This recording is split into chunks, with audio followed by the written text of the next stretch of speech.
le truc de cette semaine, vous apprendrez que pour enregistrer les dialogues les plus cocasses, il faut un appareil très sophistiqué qui répond au doux nom de mixette. Aujourd'hui, suite de notre série sur le son. Vous maîtrisez, grâce à nos épisodes précédents, tout ce qui concerne les micros. Mais il vous faut encore apprendre à enregistrer les sons qu'ils transmettent. Vaste sujet que nous allons effleurer maintenant. Dans une situation simple, vous pourrez brancher directement vos micros sur la caméra. Mais ce sera alors au cadreur de vérifier la qualité du son enregistré. Pour mieux contrôler plusieurs sources sonores et leur niveau, il est donc recommandé d'utiliser une petite table de mixage portative qu'on appelle une mixette. Dans les situations complexes, il est même recommandé de confier cette mixette à un ingénieur du son, car le perchiste a rarement suffisamment de mains pour tout faire à la fois. Alors, décortiquons cette mixette.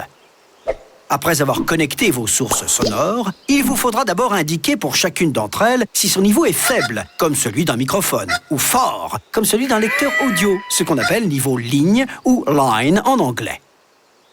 Si vous souhaitez utiliser un microphone électrostatique, qui réclame donc, rappelez-vous, une alimentation fantôme, c'est le moment de l'alimenter.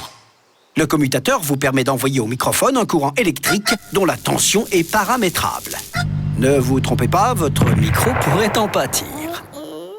A priori, vous pouvez maintenant commencer à doser chacune de vos sources en agissant sur les potentiomètres, fader en anglais, qui régulent leur niveau sonore.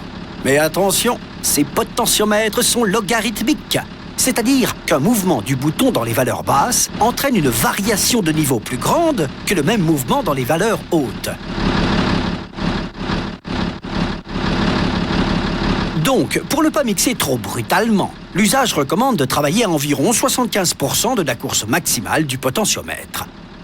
Et c'est pour ça qu'il existe un troisième réglage de niveau essentiel sur votre mixette, celui du gain, qu'on appelle aussi atténuation, et qui vous permet d'ajuster le niveau d'entrée de vos sources. À vous de paramétrer ce gain de façon à positionner au départ vos potentiomètres à 75% de leur course maximale. Il ne vous reste plus qu'à chasser les sons en maniant adroitement micro, perche et potentiomètre. Vous remarquerez que les câbles qui relient vos différents accessoires sont souvent un véritable fléau. Sachez que vous pouvez les remplacer par des liaisons HF, du type radiophonique donc, et que dans une configuration luxueuse, l'ingénieur du son pourra aussi communiquer avec ses perchistes par la voie des airs. Du grand art. Voilà pour l'essentiel. Mais sachez quand même que ces fabuleuses petites mixettes possèdent des filtres, en général des coupes-bas ou passes haut, qui, comme leur nom l'indique, coupent les basses fréquences, là où se trouve l'essentiel de la pollution sonore. Elle possède également un générateur de fréquence 1000 Hz qui, comme nous le verrons la prochaine fois, permet de régler les appareils qui enregistreront tout ça. Car autant vous le dire maintenant, la mixette n'enregistre rien du tout. Elle ne sert qu'à contrôler au mieux la prise de son. On récapitule. La mixette permet de contrôler avant enregistrement les niveaux des différentes sources sonores. Il faut soigneusement calibrer les entrées, puis le gain de chaque source avant de commencer à jouer avec les potentiomètres. À bientôt pour un nouveau truc.